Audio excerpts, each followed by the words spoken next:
पाहायची आहे आजची बातमी आज, तर पाहत रहा नागराज. लातूर जहिराबाद हायवे दुरुस्तीसाठीच्या हायवे परिक्रमा यात्रेचा औराद शहाजनी बंद ठेवून समारोप. औराद शहाजनी व्यापारी, हमाल, मापाडी, शिक्षक, विद्यार्थी, महिला व परिसरातील ही जनतेचा औराद बंदला प्रतिसाद.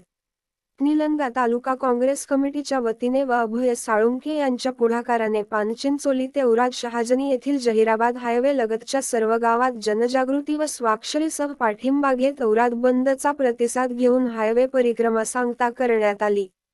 या हायवेवर जवळपास 150 पेक्षा जास्त जीव गमावलेल्या लोकांची यादी व हजारो कायमचे अपंग झालेल्या लोकांची यादी, स्वाक्षरी मोहिमेतील सह्यांची यादी केंद्रीय मंत्री नितीनजी गडकरी यांना हायवे 100% दुरुस्त व्हावा यासाठी त्यांची प्रत्यक्ष भेट घेऊन निवेदनासह यादी सुपूर्द करणार व जे या सर्व गोष्टींसाठी जबाबदार आहेत त्यांच्यावर योग्य ती कारवाई करण्यात यावी अशी मागणी करणार आहेत.